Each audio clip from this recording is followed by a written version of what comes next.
दोस्तों नमस्कार। आइए हम जानते हैं गणेश जी की सूंड किस तरफ होनी चाहिए, दाईं तरफ या बाईं तरफ। गणेश जी के सूंड को लेकर अलग अलग धर्मों में अलग अलग धारणाएं हैं। भगवान गणेश हिंदू धर्म के प्रथम पूजनीय देवता हैं। किसी भी शुभ कार्य और पूजा को शुरू करने से पहले भगवान गणेश की पूजा की जाती है। जैसा कि सभी जानते हैं कि भगवान श्री गणेश सुख समृद्धि के देवता हैं और उनकी कृपा से जीवन के सभी कार्य बिना किसी बाधा के पूरी हो जाती है। इसलिए लोग घर के मंदिर में भगवान गणेश की मूर्ति रखते हैं। यूँ तो गणेश जी की सूंड को लेकर अलग अलग धर्मों में अलग अलग धारणाएं हैं। हमने अपने घरों में गणेश जी की मूर्ति हमेशा बाईं ओर मुड़ी हुई देखी है। ऐसा कहा जाता है कि दक्षिण दिशा की ओर सूंड वाले गणेश की मूर्ति घर में नहीं रखी जाती। यदि गणेश जी की मूर्ति की सूंड दक्षिण दिशा की ओर मुड़ी हुई है तो यह शुभ नहीं होता, वह मूर्ति अपने आप टूट जाती है। आमतौर पर गणेश जी की मूर्ति में दक्षिण की ओर सूंड केवल मंदिर में ही देखी जाती है। ऐसा कहा जाता है कि गणेश जी की मूर्ति दक्षिण मुखी मूर्ति की पूजा विधि विधान से करनी चाहिए। अगर उस पूजा में कोई गलती हो जाए तो गणेश जी नाराज भी हो सकते हैं। लेकिन अगर हम भगवान गणेश की दक्षिण दिशा की ओर सूंड वाले मूर्ति की पूजा करते हैं तो भगवान गणेश की कृपा हम पर लगातार बनी रहती है। दक्षिण मुखी सूंड वाले मूर्ति की अगर विधि विधान से पूजा की जाए तो यह मनोवांछित फल देती है। ऐसी मूर्ति जब भी आप अपने घर में गणेश जी की मूर्ति स्थापित करें तो ध्यान रखें कि गणेश जी की सूंड बाईं हाथ की ओर होनी चाहिए। माना जाता है कि ऐसी मूर्ति से घर में सकारात्मकता बनी रहती है और जीवन में सुख समृद्धि आती है। आप घर में सीधी सूंड वाले गणेश जी की मूर्ति स्थापित कर सकते हैं। ऐसी मूर्ति से घर का माहौल खुशनुमा रहता है और सुख समृद्धि बनी रहती है। कुछ मूर्तियों में गणेश जी की सूंड बाईं ओर तो कुछ की दाईं ओर मुड़ी हुई दिखाई देती है। गणेश जी की अधिकांश मूर्तियां सीधी अथवा उत्तर दिशा की ओर सूंड वाली होती हैं।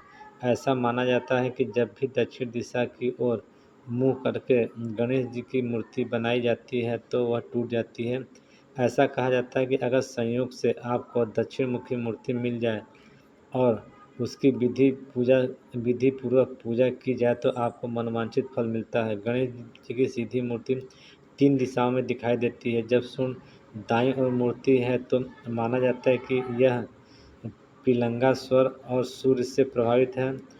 विघ्न विनाशक, शत्रु पराजय, विजय प्राप्ति, उग्रता और शक्ति प्रदर्शन जैसे कार्यों के लिए मूर्ति की पूजा फलदायी होती है।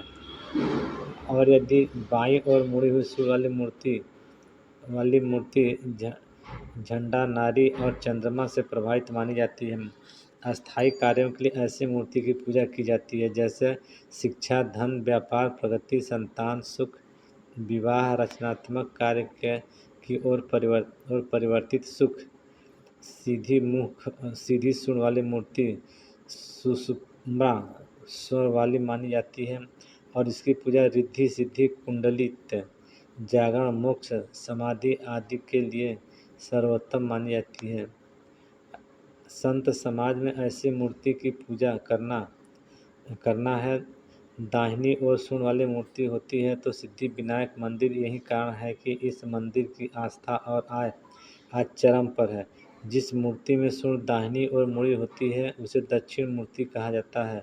दाहिने भाग को यमलोक की ओर जाता है। यह सूर्य की नाड़ी का दाहिना भाग है।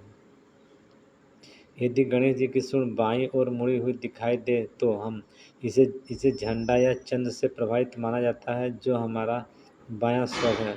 यह हमारी झंडा नारी का प्रतिनिधित्व करता है, सुख समृद्धि की ओर।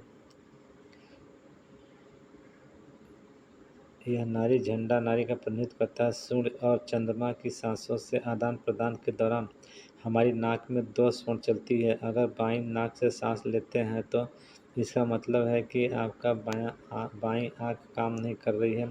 और यदि हमारी झंडा नारी जागृत है तो इसका मतलब है कि हमारा दिन शांत और स्थिर रहने वाला है। ये कहानी आपको अच्छी लगी हो तो लाइक करिए और मेरे चैनल को सब्सक्राइब करिए। बेल नोटिफिकेशन अवश्य दबाइए, इससे आने वाली वीडियो आपको समय से प्राप्त हो सके। फिर मिलते हैं दोस्तों नए वीडियो और नए कहानी के साथ। तब तक के लिए धन्यवाद। हर हर महादेव, जय भोले।